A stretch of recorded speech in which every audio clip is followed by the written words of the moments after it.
नमस्कार दोस्तों, मेरे चैनल पर आपका स्वागत है। आप सुन रहे हैं हॉरर कहानी और वह भी मेरी जुबानी। दोस्तों, आज की हमारी कहानी रमेश जी का है, जो बस ड्राइवर है। दोस्तों, हमेशा कहता हूं कि वैसे तो आप लोगों ने बहुत सी हॉरर कहानियां सुनी होंगी, लेकिन मुझे पूरी उम्मीद है कि आज की हमारी यह कहानी सुनकर आपको सच में डर का एहसास होने वाला है। बस मेरी आपसे इतनी गुजारिश है कि आप अगर इस कहानी को पूरा सुनेंगे तो आपको सच में बहुत ज्यादा मजा आने वाला है। साथ ही अगर आप पहली बार हमारे इस चैनल पर आए हैं तो चैनल को अभी सब्सक्राइब कर लीजिए। ऐसा करने से हमारी और आपकी नजदीकियां बढ़ जाएंगी और आगे आने वाली वीडियो आप तक आसानी से पहुंच जाएगी। तो ज्यादा समय ना लेते हुए जल्दी से अपनी कहानी को शुरू करते हैं। रात के ठीक 12 बजे थे। मैं रमेश पिछले 15 सालों से इस पहाड़ी रास्ते पर बस चला रहा हूं। न जाने कितनी बार इस रास्ते को पार किया है, लेकिन आज भी एक मोड़ पर आते ही मेरे हाथ अपने आप कांपने लगते हैं। वो मोड़, खूनी मोड़, जहां कई बार अजीब घटनाएं मेरे साथ हुई हैं। शायद ये सब तुम्हें एक बस ड्राइवर की थकान या दिमागी भ्रम लगे, लेकिन मैं जो कहने जा रहा हूं वो सब मेरी आंखों के सामने हुआ है। इस मोड़ पर कई हादसे हो चुके हैं। लोग कहते हैं कि वहां कुछ अजीब है, कुछ ऐसा जो इंसानों की दुनिया का नहीं, पर मैंने तो खुद अपनी आंखों से देखा है, महसूस किया है। हर रात जब मैं इस मोड़ के करीब पहुंचता, बस का इंजन अचानक अजीब सी आवाजें करने लगता। स्टीयरिंग भारी हो जाता और मुझे महसूस होता जैसे कोई मेरी बस को रोकने की कोशिश कर रहा हो। शुरू में मैंने इसे महज संयोग समझा, पर एक रात कुछ ऐसा हुआ जिसने मेरी जिंदगी बदल दी। उस दिन भी रात का आखिरी चक्कर था। बस में सिर्फ 4-5 यात्री थे। सभी चुपचाप बैठे थे। जैसे ही खूनी मोड़ के करीब पहुंचा, बस की हेडलाइट्स टिमटिमाने लगी। मैंने सोचा कि कोई वायरिंग प्रॉब्लम होगी, लेकिन तभी मेरी नजर सड़क किनारे खड़ी एक औरत पर पड़ी। सफेद साड़ी में लिपटी, लहराते बाल और बिना कोई हरकत किए बस को घूरती हुई। मैंने स्पीड थोड़ी कम कर दी, पर जैसे ही उसके करीब पहुंचा, वो एक पल में बस के बीचों बीच आ गई। अचानक ब्रेक लगाए, बस रुक गई। दिल जोर जोर से धड़क रहा था। मैंने झांक कर देखा, लेकिन सड़क पर कोई नहीं था। पीछे से एक बुजुर्ग यात्री की आवाज आई, साहब उसे मत देखिए, बस चलाइए। उनकी आंखों में डर था, चेहरा पीला पड़ चुका था। मैंने जल्दी से गाड़ी बढ़ा दी, पर तभी रियर व्यू मिरर में देखा, वही औरत अब बस के अंदर थी, आखिरी सीट पर बैठी हुई। मेरा पूरा शरीर बेजान हो गया। मेरे सामने की सड़क धुंधली होने लगी, सांसें भारी हो गईं। अचानक वही बुजुर्ग यात्री चिल्लाए, मत देखो पीछे, बस आगे देखो। मैंने हिम्मत जुटाकर आंखें आगे कर लीं, स्टीयरिंग पर पकड़ मजबूत की और बस दौड़ा दी। मेरी हथेलियां पसीने से तर थीं। कुछ मिनट बाद जब मैंने फिर से शीशे में देखा, बस की आखिरी सीट खाली थी। वो औरत गायब हो चुकी थी। पर यह सिर्फ शुरुआत थी। अगले ही दिन मैंने अपने साथी ड्राइवरों से इस बारे में बात की। कोई खुलकर कुछ नहीं कहता, लेकिन सबकी आंखों में एक अनकहा डर था। एक पुराने ड्राइवर ने मुझे एक राज की बात बताई। तू अकेला नहीं है जिसने उसे देखा है। वो औरत हर साल नए शिकार तलाशती है, कभी ड्राइवर, कभी यात्री, और जो उसे ज्यादा देर देख लेता है वो कभी जिंदा नहीं बचता। मुझे अब समझ आ गया था कि क्यों हर साल इस मोड़ पर कोई ना कोई हादसा होता है, क्यों कई बार यात्रियों को अजीब अजीब चीजें महसूस होती हैं, क्यों इस मोड़ से गुजरते हुए हर ड्राइवर का दिल कांपता है। अब जब भी मैं इस खूनी मोड़ के करीब पहुंचता हूं, मैं बस एक ही चीज करता हूं, अपने हाथों की पकड़ मजबूत कर लेता हूं, आंखें सामने रखता हूं और प्रार्थना करता हूं कि वो आज रात मुझे न दिखे। क्योंकि मैं जानता हूं, अगर मैंने दोबारा उसकी आंखों में देखा तो शायद ये मेरी आखिरी यात्रा होगी। धीमे धीमे हवा की सनसनाहट और इंजन की हल्की गड़गड़ाहट की बैकग्राउंड साउंड। पर यह सब खत्म नहीं हुआ। उस रात के बाद से जब भी मैं खूनी मोड़ के करीब पहुंचता, मुझे लगता जैसे कोई मेरी हर हरकत पर नजर रख रहा हो। कभी कभी बस की खिड़कियों पर हल्की हल्की उंगलियों के निशान उभर आते, जबकि बस पूरी तरह बंद रहती। कभी किसी यात्री को अचानक ठंड लगने लगती, तो कभी किसी को ऐसा एहसास होता कि उनके बगल में कोई बैठा हो, पर वहां कोई नहीं होता। एक रात की बात है, बस में मुश्किल से 10 लोग थे। सभी खामोश थे, नींद में डूबे हुए या अपने अपने फोन में लगे हुए। मैंने अपने आप से कहा, रमेश आज कुछ नहीं होगा, तू बस सड़क पर ध्यान दे। लेकिन दिल के किसी कोने में डर अब भी बैठा था। बस खूनी मोड़ पर पहुंची और ठीक उसी समय इंजन झटके खाने लगा, लाइट्स फिर से टिमटिमाने लगी, मुझे पसीना आने लगा। अचानक पीछे से किसी बच्चे के रोने की आवाज आई। मैंने शीशे में देखा तो पाया कि आखिरी सीट पर एक छोटा सा बच्चा बैठा था। मैंने ध्यान से देखा, ये वही सीट थी जहां उस रात वो औरत बैठी थी। पर सबसे अजीब बात यह थी कि बस में चढ़ते समय मैंने किसी बच्चे को नहीं देखा था। मैंने तुरंत एक यात्री से पूछा, भाई साहब, ये बच्चा किसका है? आदमी ने हैरानी से मुझे देखा, फिर पीछे मुड़कर देखा और उसका चेहरा सफेद पड़ गया। की कौन सा बच्चा? मेरे शरीर में ठंड सी दौड़ गई। मैंने दोबारा शीशे में देखा, बच्चा अब भी वहीं बैठा था, लेकिन अब वो मेरी तरफ देख रहा था। उसकी वो आंखें इंसानों की तरह नहीं थीं। वो गहरी, काली और खाली थीं, जैसे उनमें कोई जिंदगी ही ना हो। मेरे हाथ स्टीयरिंग पर कांपने लगे। एक यात्री ने कहा, भाई बस मत रोको, आगे बढ़ो। मैंने हिम्मत जुटाई और एक्सीलरेटर दबा दिया, लेकिन तभी कुछ ऐसा हुआ जिसने मेरी आत्मा तक को झकझोर दिया। बच्चा मुस्कुराया और एक पल में वो गायब हो गया। बस में सन्नाटा छा गया। सभी यात्री अब खौफ में थे। कुछ ने भजन गाने शुरू कर दिए तो कुछ ने आंखें बंद कर ली। उस रात किसी ने मुझसे कुछ नहीं पूछा। सभी बस चुपचाप अपने स्टॉप पर उतर गए और जब मैं आखिरी यात्री को छोड़कर बस डिपो में पहुंचा तो मैं सीधे मैकेनिक के पास गया। भाई, बस की लाइट्स क्यों टिमटिमाती हैं? मैंने पूछा। मैकेनिक ने मेरी तरफ देखा, कुछ सोचते हुए, फिर वो धीरे से बोला, रमेश भाई, ये कई बार रिपेयर हो चुकी है। तुम जानते हो, 4 साल पहले इस बस का एक्सीडेंट इसी खूनी मोड़ पर हुआ था। मेरा दिल धड़कना भूल गया। हाँ, उसने आगे कहा, उस हादसे में एक औरत और उसका बच्चा मारे गए थे। किसी ने उन्हें देखा भी नहीं जब तक बस पूरी खाई में गिर नहीं गई थी। मैं अवाक खड़ा रह गया। उस दिन मुझे एहसास हुआ कि मैं सिर्फ एक बस ड्राइवर नहीं हूं, मैं उन रास्तों का गवाह हूं जहां मौत ने अपने निशान छोड़े हैं। आज भी जब मैं खूनी मोड़ से गुजरता हूं, मेरी नजरें शीशे में उस आखिरी सीट पर चली जाती हैं और कभी-कभी बस एक पल के लिए मुझे वहां वही बच्चा बैठा दिखता है, हल्की मुस्कान के साथ। शायद वो बस मुझे याद दिलाने आता है कि इस मोड़ पर जो एक बार फंस जाता है वो कभी पूरी तरह बाहर नहीं निकलता। धीमी, सस्पेंस भरी बैकग्राउंड म्यूजिक, दूर कहीं उल्लू की आवाज, हवा की हल्की सनसनाहट। उस रात के बाद मैंने कई बार सोचा कि मैं ये नौकरी छोड़ दूं। हर बार जब खूनी मोड़ पर पहुंचता, शरीर में अजीब सा सिहरन दौड़ जाती, पर मैं मजबूर था। यही मेरा रोजगार था, यही मेरी रोजी रोटी। पर एक ऐसी रात आई जिसने मेरी हिम्मत पूरी तरह तोड़ दी। वो ठंडी अंधेरी रात थी। कोहरा इतना घना था कि 10 कदम आगे कुछ भी दिखाई नहीं दे रहा था। मेरी बस में मुश्किल से 3-4 यात्री थे। मैंने स्टीयरिंग कसकर पकड़ रखा था और अपनी पूरी ताकत से सड़क पर ध्यान दे रहा था। जैसे ही खूनी मोड़ के करीब पहुंचा, वही हुआ जिसका डर था। बस की हेडलाइट्स अचानक बंद हो गईं। इंजन घरघराने लगा जैसे बस ने मान लिया हो कि अब वो आगे नहीं बढ़ सकती। मैंने झट से टॉर्च निकाली और बाहर देखने के लिए खिड़की से झांका। ठंडी हवा चेहरे से टकराई और एक अजीब सी गंध आई, जैसे कोई चीज सड़ रही हो। और तभी सड़क के ठीक किनारे, कोहरे के बीच, वही सफेद साड़ी वाली औरत खड़ी थी। लेकिन इस बार वो अकेली नहीं थी। उसके बगल में वो छोटा बच्चा भी खड़ा था। दोनों एक तक मेरी बस की ओर देख रहे थे।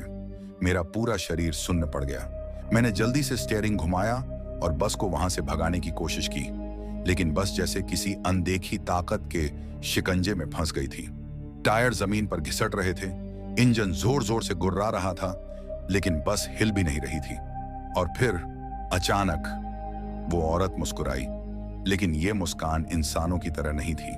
उसके होंठ असामान्य रूप से फैल गए, जैसे उसकी हड्डियां टूट रही हों। उसकी आंखों में काली खाली गहराइयां थीं और वो धीरे धीरे मेरी तरफ बढ़ने लगी। मैंने पूरी ताकत से हॉर्न बजाया। शायद उम्मीद थी कि कोई मुझे सुन लेगा, लेकिन जंगल की उस सुनसान सड़क पर मेरी चीखों को सुनने वाला कोई नहीं था। और फिर उसने अपना हाथ उठाया। उसके लंबे नुकीले नाखून थे और जैसे ही उसने अपनी उंगलियां मेरी ओर बढ़ाईं, मेरी बस के सारे शीशे एक साथ चटक गए। यात्री अब तक गहरी नींद में थे, जैसे किसी ने उन्हें किसी अज्ञात नशे में डाल दिया हो।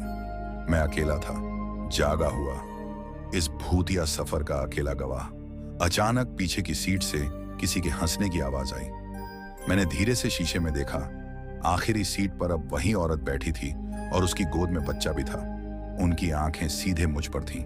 मेरे हाथ कांपने लगे, सांसें तेज हो गईं और फिर उस बच्चे ने अपनी छोटी छोटी काली आंखों से मुझे देखा और एक भयानक फुसफुसाहट में कहा, अब तुम भी हमारे साथ आओगे। मेरा पूरा शरीर झंझना उठा। मैंने आंखें बंद कर ली, जोर से मंत्र पढ़ना शुरू कर दिया जो मेरी माँ ने मुझे सिखाया था। मैंने स्टीयरिंग कसकर पकड़ लिया और एक्सीलेटर पर पूरी ताकत से पैर दबा दिया और फिर अचानक बस में रोशनी आ गई। इंजन जोर से दहाड़ा और बस झटके से आगे बढ़ी। मैंने डर के मारे शीशे में दोबारा नहीं देखा, बस सीधा चलाता गया। मोड़ पार कर लिया, घना कोहरा भी पीछे छूट गया। जैसे ही मैं शहर की सीमा के करीब पहुंचा, मुझे महसूस हुआ कि अब सब कुछ सामान्य हो गया है। लेकिन मैं जानता था वो अब भी वहां है।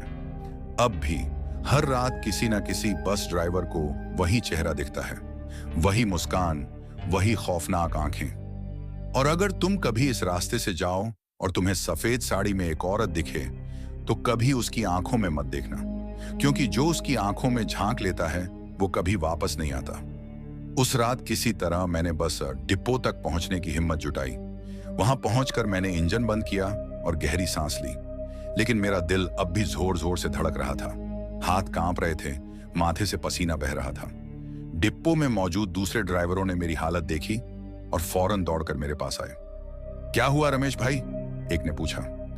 मैं कुछ बोलने की हालत में नहीं था, बस चुपचाप अपनी सीट से उतरा और वहीं जमीन पर बैठ गया। तभी एक बुजुर्ग ड्राइवर मिश्रा जी, जो पिछले 30 साल से इस रूट पर बस चला रहे थे, मेरे पास आए। उन्होंने मेरी आंखों में झांका, फिर गहरी सांस लेते हुए कहा, तूने देख लिया ना? उनकी बात सुनकर मेरी आंखें फटी रह गईं। आप जानते हैं इसके बारे में? मैंने घबराई आवाज में पूछा। उन्होंने सिर हिलाया। बेटा, हमने भी देखा है, और सिर्फ हम ही नहीं, इस डिपो में जितने भी ड्राइवर इस रूट पर जाते हैं, लगभग सबने किसी न किसी रात उस औरत को देखा है। लेकिन तेरा मामला कुछ अलग लग रहा है। तुझे सिर्फ औरत नहीं दिखी, तुझे बच्चा भी दिखा है ना? मैंने सिर हिलाया। मेरी उंगलियां ठंडी पड़ चुकी थीं। मिश्रा जी का चेहरा गंभीर हो गया। यह अच्छा संकेत नहीं है रमेश।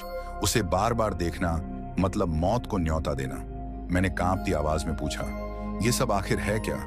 कौन है वो औरत और वो बच्चा? मिश्रा जी ने एक लंबी सांस ली और धीरे धीरे बोले, करीब 15 साल पहले इसी खूनी मोड़ पर एक भयानक हादसा हुआ था। रात के करीब 1 बजे की बात थी। एक महिला अपने छोटे बच्चे के साथ बस में सफर कर रही थी। ड्राइवर को तेजी से मोड़ काटना था, लेकिन तभी कुछ अजीब हुआ। कुछ लोग कहते हैं कि ड्राइवर को रास्ते में कोई सफेद साड़ी वाली औरत दिखी और उसने अचानक बस का नियंत्रण खो दिया। बस सीधी खाई में जा गिरी। उन्होंने थोड़ा रुककर मेरी तरफ देखा, जैसे मेरी आंखों में कुछ ढूंढ रहे हों। उस हादसे में लगभग सभी यात्री मारे गए थे, लेकिन उस औरत और उसके बच्चे के शव कभी नहीं मिले। बस का मलबा जब सुबह निकाला गया तो उसमें बाकी यात्रियों के शव थे, लेकिन वो औरत और बच्चा कहीं नहीं थे। लोग कहते हैं कि वो आज भी अपनी अधूरी यात्रा पूरी करने के लिए इस रास्ते पर भटक रहे हैं। मिश्रा जी चुप हो गए। बाकी ड्राइवर भी अब चुपचाप खड़े थे। हर किसी की आंखों में डर साफ झलक रहा था। मैंने गहरी सांस ली और धीरे से पूछा, तो अब मैं क्या करूं? वो अब भी मेरे पीछे है? मिश्रा जी ने मेरी पीठ पर हाथ रखा और कहा, अब बस एक ही तरीका है। अगली बार जब तू इस मोड़ से गुजरे तो चाहे कुछ भी हो जाए, उसे मत देखने की गलती करना।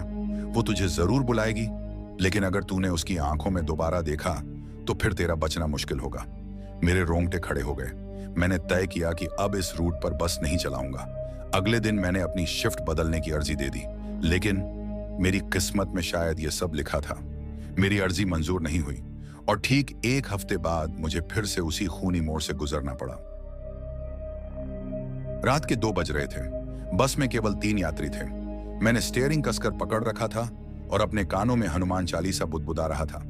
बस मोड़ के करीब पहुंची और तभी वही ठंडी हवा अंदर तक उतर गई। बस की लाइट्स फिर से टिमटिमाने लगीं, इंजन घरघराने लगा और फिर पीछे की सीट से हल्की सी हंसी सुनाई दी। मेरा पूरा शरीर सुन्न पड़ गया। वो अब भी यहां थी, लेकिन इस बार मैंने अपनी नजरें आगे रखी। मैंने शीशे में देखने की हिम्मत नहीं की। हवा में फुसफुसाहट गूंजने लगी। नौकरी छोड़ देने के बाद मैंने सोचा था कि सब कुछ खत्म हो जाएगा। सोचा था कि अब वो मुझे कभी परेशान नहीं करेंगे, लेकिन शायद मैं गलत था, बहुत गलत। शुरुआती दिनों में सब कुछ सामान्य लग रहा था। मैंने बसों से दूर रहने की कोशिश की, एक छोटी दुकान खोल ली जहां चाय और नाश्ता बेचने लगा। लेकिन एक अजीब बात होने लगी।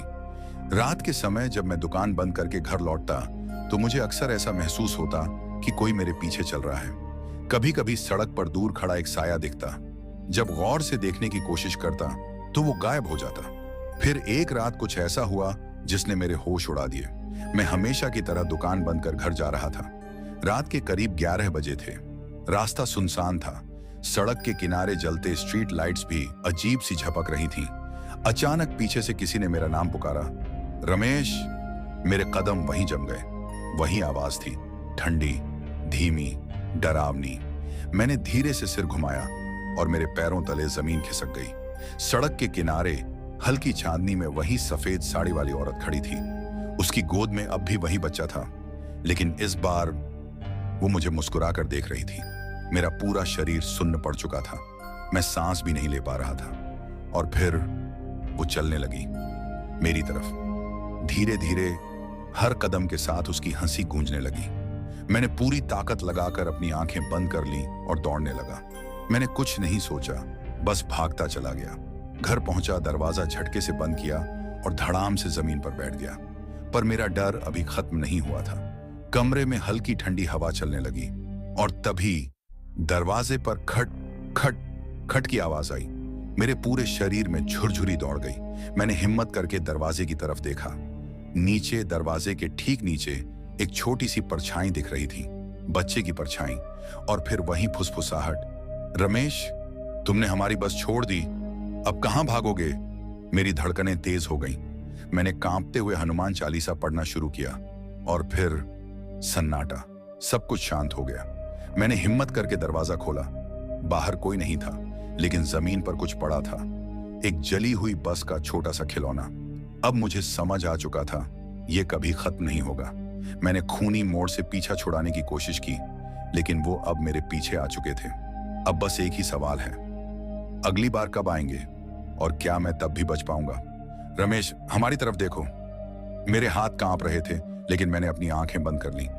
रमेश, हमारी तरफ देखो, वरना हम खुद तुम्हारे पास आ जाएंगे। मेरे कानों में एक अजीब सी गूंज होने लगी। लगा जैसे पूरा माहौल थम गया हो। और फिर पीछे से एक बच्चे की धीमी आवाज आई, अगर नहीं देखोगे तो बस नहीं चलेगी। बस एक झटके से रुक गई। इंजन पूरी तरह बंद हो गया। अब मेरी हिम्मत जवाब देने लगी, पर मैंने आंखें अब भी नहीं खोली थी। अचानक ऐसा लगा जैसे कोई मेरे ठीक पीछे खड़ा हो। गर्म सांसें मेरी गर्दन पर महसूस हो रही थी। फिर एक ठंडी बर्फ जैसी उंगलियों ने धीरे से मेरे कंधे को छुआ। मैं पूरी ताकत से चीख पड़ा, भगवान का नाम ले मां। और उसी पल जैसे किसी ने कोई जादू तोड़ दिया हो, बस का इंजन फिर से स्टार्ट हो गया। मैंने एक्सीलेटर पर पूरी ताकत से पैर मारा और बस को वहां से दौड़ा दिया। जैसे ही मैं खूनी मोड़ पार कर गया, सब कुछ फिर से सामान्य होने लगा। जब मैं बस स्टैंड पहुंचा और यात्रियों को उतारा, तो मेरी हिम्मत जवाब दे चुकी थी। मैंने उसी रात नौकरी छोड़ने का फैसला कर लिया। आज इस घटना को कई साल हो चुके हैं। मैंने अब बस चलाना छोड़ दिया है, लेकिन कभी कभी जब रात के सन्नाटे में बाहर देखता हूं, तो ऐसा लगता है जैसे कोई मुझे घूर रहा हो। और कभी कभी जब बहुत देर तक अकेले बैठा रहता हूं, तो किसी बच्चे की धीमी हंसी मेरे कानों में गूंजने लगती है। क्या तुम भी सुन सकते हो? दोस्तों, कहानी अब समाप्त हो जाता है। अगर अभी तक भी आप लोगों ने चैनल को सब्सक्राइब नहीं किया है, तो जल्दी से चैनल को सब्सक्राइब कर लो, क्योंकि आपका ये छोटा सा सहयोग मेरे लिए बहुत ज्यादा मायने रखता है।